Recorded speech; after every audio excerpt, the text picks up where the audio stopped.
Chers élèves, bonjour. Aujourd'hui, nous allons donc corriger l'étude de cas sur les inégalités entre les espaces ruraux et les espaces urbains.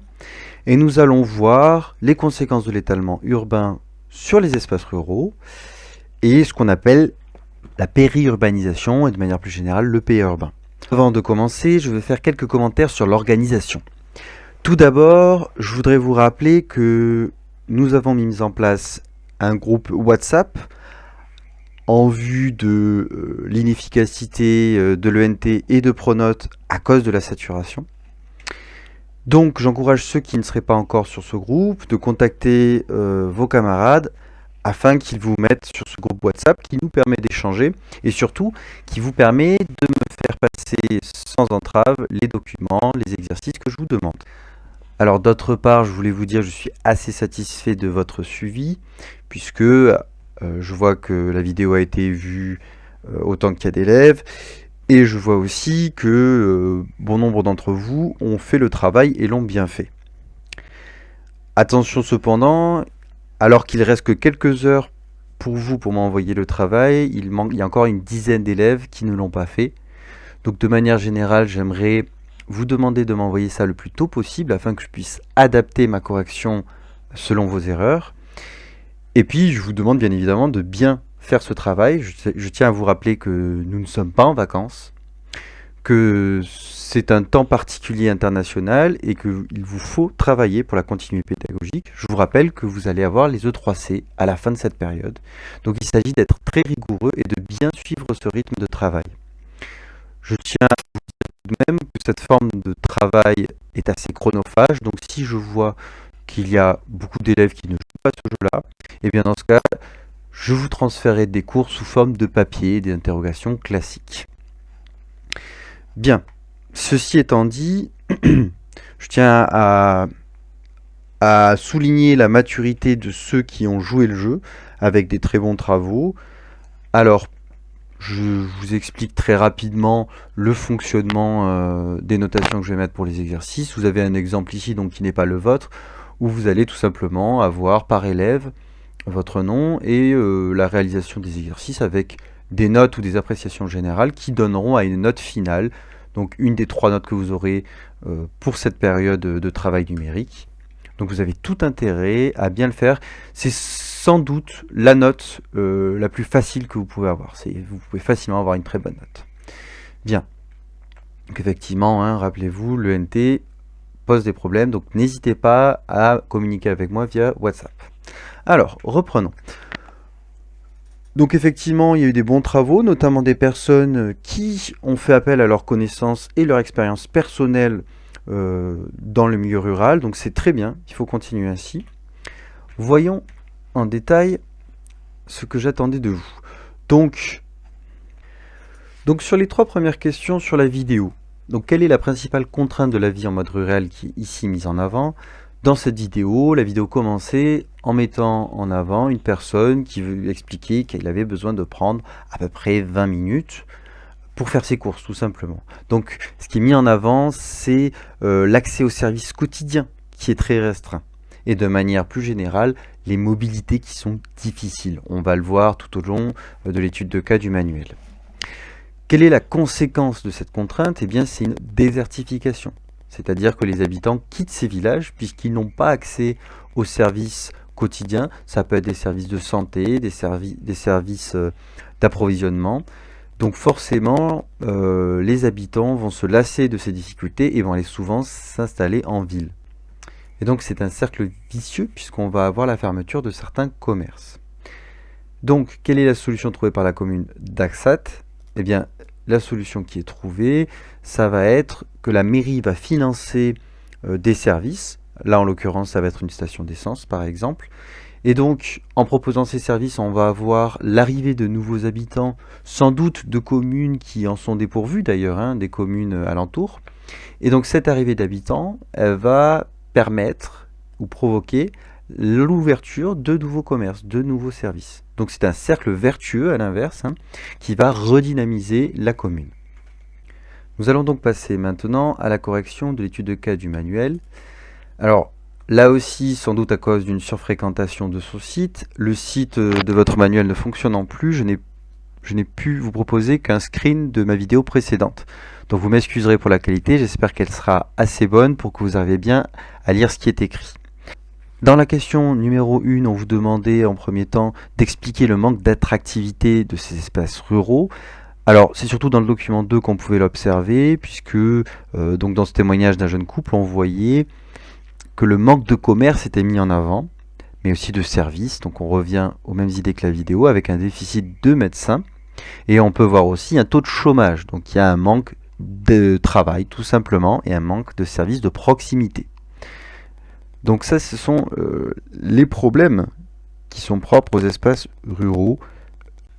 Donc au-delà de ces défauts qui vont baisser l'attractivité des espaces ruraux, on va avoir aussi des atouts. Dans le document 1, on le voit bien, le paysage, tout simplement, le cadre de vie qui est considéré comme charmant, attractif, notamment pour les populations urbaines qui sont à la recherche d'un cadre de vie plus naturel, plus authentique. Donc ça va être l'architecture des villages qui va attirer, et aussi la présence de nature qui est bien plus importante qu'en ville. Donc au-delà de cet aspect paysager, on va aussi avoir des atouts sur les politiques d'attractivité des mairies.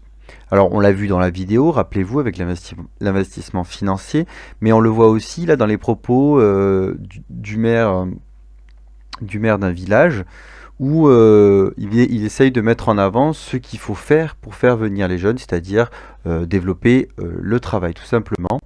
Et l'autre argument qui est avancé, c'est le foncier, c'est-à-dire que l'immobilier n'est pas cher, les prix des loyers ou de l'achat est bien moins élevé qu'en ville, ce qui va attirer donc des populations. Au cours de cette correction, bien que je ne puisse pas être avec vous pour vous appuyer dans la réalisation de cet exercice, n'oubliez pas qu'il faut toujours penser en termes de méthodologie, de capacité. Il faut citer les documents. Bien que je ne sois pas avec vous pour vous aider dans la réalisation de ces exercices, il ne faut surtout pas oublier que ce que nous travaillons ensemble, ce sont surtout les capacités. Donc pensez bien qu'il faut citer. Il faut citer les documents, chose que je n'ai pas encore vue dans vos exercices systématiquement. Donc par exemple, les phrases ici soulignées en violet correspondent à des citations pertinentes pour appuyer les défauts qui vont freiner l'attractivité des espaces ruraux, tandis que les phrases soulignées en rose seraient des citations adaptées pour montrer les atouts, les qualités des espaces ruraux. Il faut vraiment que vous vous forcez à citer les documents, surtout pour vous préparer aux E3C. Je vous rappelle que les E3C vont arriver peu après les prochaines vacances, donc il va falloir y être bien préparé et ne pas oublier cette méthodologie. Dans la deuxième question, on s'interrogeait sur l'utilisation de l'eau en Californie et des conflits qu'elle crée entre les espaces ruraux et urbains. Donc, à travers le document 3, on voyait en effet qu'en Californie, l'eau était un enjeu très important, puisque les quantités d'eau disponibles tendaient à s'amenuire. En effet, vous voyez, on aurait pu citer le fait que le fleuve alimente 40 millions de personnes et que les niveaux d'eau risquent de ne pas atteindre la moitié de son niveau habituel, c'est-à-dire 47% au printemps, car il y a moins de tombées de neige en hiver. Donc on se rend compte qu'on a de l'eau qui est très importante, bien sûr, une ressource capitale, qui est de moins en moins disponible en grande quantité. Et en plus de ça, on remarque que la consommation d'eau domestique, donc c'est-à-dire pour l'usage au quotidien à la maison, a presque quadruplé au cours des 60 dernières années. Et que dans les villes, elle risque d'augmenter de 80% d'ici 2050. Donc il faut se rendre compte qu'on a un conflit d'usage pour l'eau. Alors un conflit d'usage en géographie, c'est un concept important que vous avez sans doute déjà vu en seconde, notamment sur les questions des risques, puisqu'il s'agit finalement d'un conflit entre plusieurs acteurs autour de l'utilisation d'une même ressource ou d'un même territoire. Là, en l'occurrence, une ressource, l'eau. Un conflit entre deux acteurs, les populations urbaines, qui vont utiliser l'eau pour leurs jardins et leurs piscines, par exemple, pour laver leurs voitures, et des acteurs que sont les habitants ruraux qui vont utiliser cette eau pour leur activité, c'est-à-dire l'élevage et l'agriculture. Donc, on va avoir un conflit d'usage, et comme me le montre ce panneau de protestation, où les agriculteurs vont mettre en avant le fait que s'ils n'ont pas accès à l'eau, leur production agricole vont être plus chères.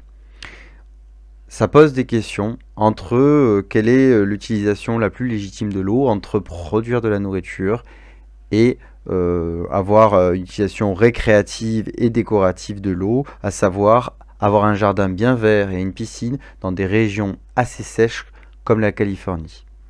Donc on voit une fois encore un rapport conflictuel entre les urbains et les ruraux, ici autour de la gestion d'une ressource. Autre inégalité, la question 3 que certains d'entre vous avaient regroupée avec la question 4, ce qui était assez pertinent. On s'interrogeait sur la raison pour laquelle les jeunes ruraux ont l'impression d'être défavorisés par rapport aux jeunes urbains. Eh bien, dans le document 4, cela est clairement mis en avant, puisque on nous montre que, comme on l'avait vu au début de ce cours, rappelez-vous, les traditions, les coutumes, les pratiques aujourd'hui sont les mêmes dans le monde urbain comme rural. Les jeunes dans les espaces ruraux vont avoir les mêmes activités, c'est-à-dire aller consommer à travers les bars, à travers les boutiques, sauf que l'accès à ces pratiques est bien plus restreint pour les populations rurales et tout particulièrement pour les populations jeunes rurales. Pourquoi? Puisque la mobilité est restreinte, elle est difficile. C'est ce qui est dit dans le document. Pour les jeunes, la mobilité n'est faite que de déplacements nécessaires et contraignants.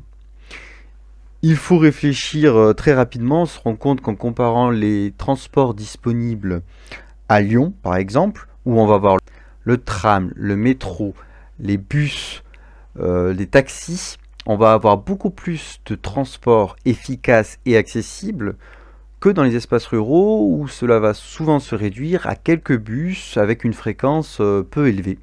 Et donc finalement, on a une dépendance à la voiture qui se crée dans les espaces ruraux, ce qui pour un mineur qui n'a donc pas le permis pose un grand problème et une grande dépendance à ses proches ou au système de transport qui est souvent insuffisant. On observe effectivement dans les déplacements des populations rurales des déplacements assez lointains, que ce soit pour aller travailler, faire les courses, on est déjà obligé de se rendre vers les villes.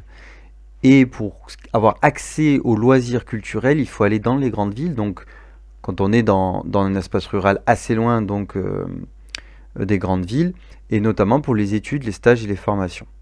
Donc, on se rend compte que tout ce qui est proche pour un urbain va être assez loin pour un rural.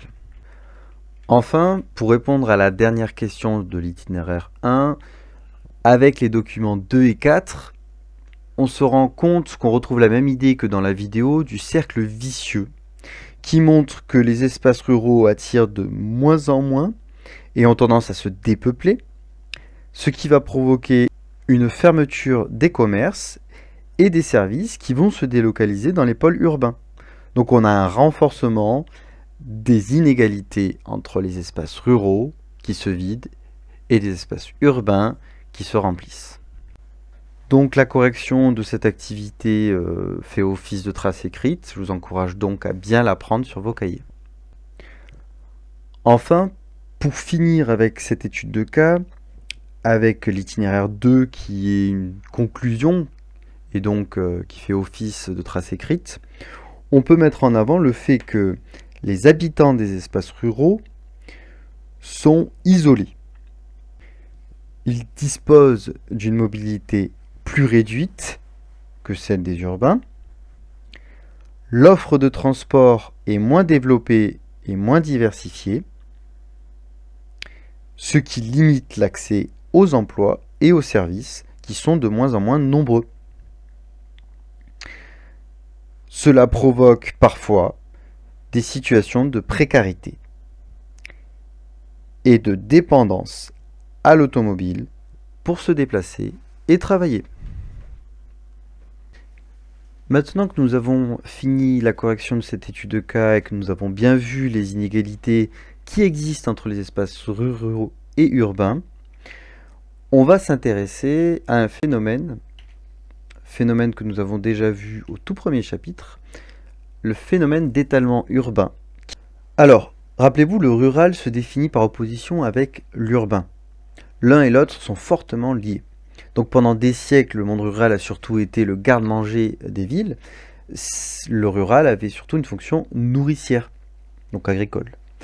Mais avec la révolution industrielle, rappelez-vous du chapitre précédent d'histoire, avec notamment Napoléon III et les grandes modernisations des villes, l'industrialisation, l'exode rural, on a vu que les villes sont devenues de plus en plus importantes, que les populations se sont concentrées dans les villes, et plus encore, elles se sont étendues. Et donc par cette extension, on va avoir l'étalement urbain, qui va créer le périurbain. Alors le périurbain, on va voir, c'est un statut un petit peu particulier entre rural et urbain. Revenons déjà sur ce concept d'étalement urbain. Rappelez-vous, au tout premier chapitre, nous avions vu qu'il y avait deux manières d'extension de la ville. Une verticalisation avec notamment les buildings, on avait vu Tokyo par exemple, et l'étalement urbain, c'est-à-dire l'extension du territoire urbain sur les espaces ruraux justement. Donc cet étalement urbain, rappelez-vous, on pouvait l'observer à Anse notamment, avec le site Géoportail où on pouvait comparer l'évolution entre les photos aériennes actuelles et des photos aériennes de 1950 à 1965, où on se rend compte effectivement de l'ampleur prise par la ville, avec un village traditionnel entouré de champs, champs qui sont encore présents aujourd'hui, mais grandement réduit par un étalement urbain très important de résidences pavillonnaires, c'est-à-dire une maison avec un jardin, ce que recherchent souvent des populations urbaines lorsqu'elles vont en milieu rural dans la recherche d'un cadre de vie plus agréable. Donc on se rend compte effectivement d'une nette expansion du bâti, des constructions. Donc si on essaye de marquer les limites de la ville de Anse. Donc vous voyez, c'est un travail que je vous demanderai un petit peu de faire. Encore une fois, je vous en reparlerai à la fin de l'heure. Il va falloir travailler avec ce site Géoportail. Donc voilà, on va marquer les limites de la commune de Anse actuellement, limites de bâti. Donc si on compare cette zone avec la zone rurale, on se rend compte l'expansion par rapport à la ville en 1950-1960. Donc en quelques décennies, on a une quantité très importante de champs qui a disparu, remplacé tout simplement par des quartiers résidentiels. Au-delà de l'exemple de Anse, on peut voir cette chose avec toutes les aires urbaines. On peut le voir nettement avec les plus grands ensembles, comme par exemple Lyon, où on voit l'aire urbaine lyonnaise et son expansion de 1975 à 2010, qui est très très conséquente. Cet étalement urbain, il se fait donc sur des espaces anciennement agricoles, qui étaient entretenus par des agriculteurs, et il ne se fait pas forcément sans difficulté, c'est-à-dire qu'on va souvent avoir une réticence de la part des populations rurales de voir leurs champs petit à petit rachetés et construits. D'un point de vue environnemental, l'artificialisation des sols est un facteur du réchauffement climatique important, puisque un sol sur lequel on pose une dalle de béton ne va pas filtrer l'eau et va surtout garder la chaleur. C'est pour ça d'ailleurs qu'en ville, on va avoir des températures souvent élevées, puisque ce sont des espaces très artificialisés. D'un autre côté, il faut se rendre compte qu'en France, tous les 10 ans, c'est l'équivalent d'un département français qui est artificialisé. Donc on a une bétonisation des sols qui est très importante et qui pose donc un problème environnemental et écologique. D'un point de vue social, dans ces espaces qui sont souvent des espaces, on va le voir, périurbains, on va avoir une cohabitation parfois complexe entre des ruraux présents depuis longtemps avec un rapport traditionnel aux terres et des pratiques parfois encore non urbanisées, et des néo-ruraux, des urbains qui viennent s'installer dans les espaces ruraux qui vont avoir des pratiques très différentes et qui vont avoir des volontés au niveau municipal très différentes. Donc on va parfois avoir une cohabitation difficile dans ces espaces ruraux. Alors, qu'est-ce que la périurbanisation? La périurbanisation, c'est le processus d'extension des agglomérations urbaines dans leur périphérie, ce qui entraîne une transformation des espaces ruraux. Donc concrètement, c'est l'installation d'urbains dans les périphéries autour donc de l'espace de l'agglomération urbaine. Agglomération urbaine, je vous le rappelle, qui consiste au centre-ville et sa banlieue. Donc les populations urbaines vont s'installer au-delà des banlieues, comme je vous le disais, à la recherche d'un cadre de vie plus agréable. Alors, soit pour avoir un meilleur cadre de vie, soit pour avoir un cadre de vie abordable tout simplement, puisque les loyers ou l'achat sont très chers en ville, surtout en centre-ville. Donc pour des populations qui n'ont pas beaucoup d'argent, il est parfois envisageable de s'installer plus loin de leur lieu de travail et d'aller travailler en ville, mais en payant un loyer beaucoup moins cher dans le périurbain. Ce qui a permis la périurbanisation, c'est surtout le développement, la démocratisation des voitures. Il faut bien comprendre que le périurbain ne peut pas exister sans les voitures. Les habitants du périurbain s'installent plus loin de leur lieu de travail et ils sont donc dépendants de leur voiture pour aller au travail. Et comme on l'a vu précédemment, comme dans les espaces ruraux, les services sont moins denses qu'en ville et donc il y a une dépendance assez forte avec les voitures. Donc, qu'est-ce que le périurbain? Donc on l'a vu, la périurbanisation, c'est ce processus d'extension des villes qui va créer le périurbain. Donc le périurbain, c'est tous les territoires des communes périurbaines, c'est-à-dire des communes qui présentent au moins 40% de ses habitants qui travaillent dans le pôle urbain et qui se distinguent de l'agglomération par la discontinuité du bâti. Donc pour faire simple, ce sont des villes dans lesquelles il y a presque la moitié des populations qui ne travaillent pas sur place mais qui vont travailler dans le pôle urbain, c'est-à-dire la grande ville qui va proposer beaucoup de travail, tout simplement. Et elle se distingue de la ville à proprement parler par le discontinuité du bâti. On va avoir une plus grande présence d'espaces vastes et de nature, tout simplement.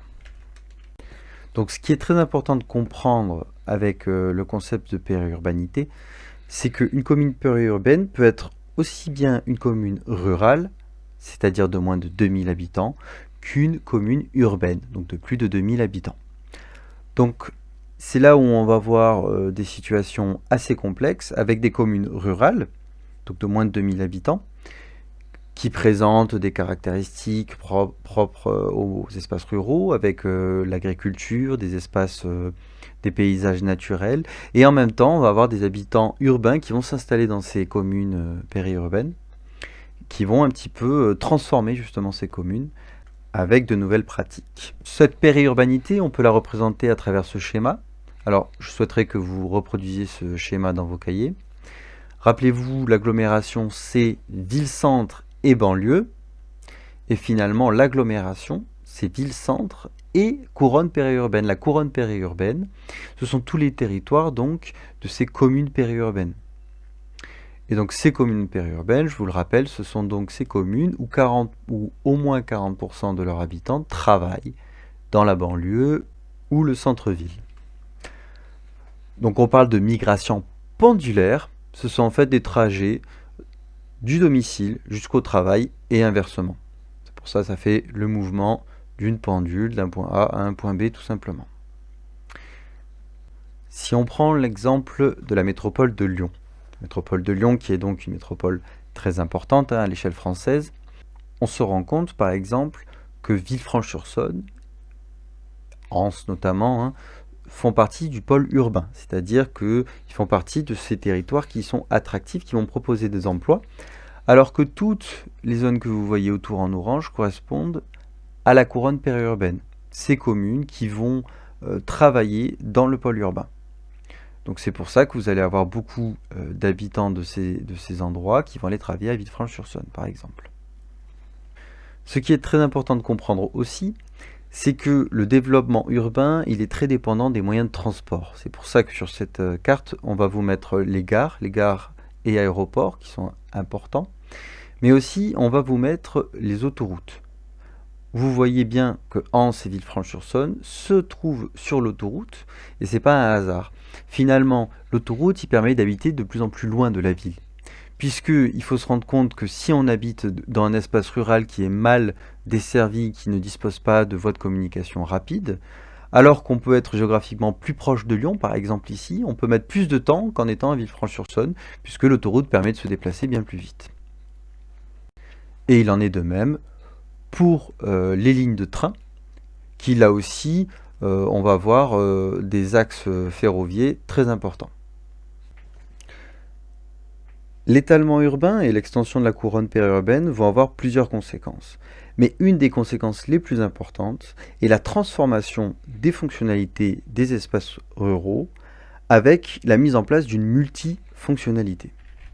Pour conclure cette séance, je vous demanderai simplement de regarder les pages 206 et 207, notamment la présentation du périurbain qui est proposée dans le manuel, avec un exemple près de Paris. Et je vous demanderai de répondre aux questions 1, 2 et 3, qui se basent sur ces 3 documents, ainsi que sur 2 questions supplémentaires que voici. Donc, comment pourriez-vous expliquer la récente augmentation de la population rurale en France? Et le périurbain est-il un espace rural ou urbain?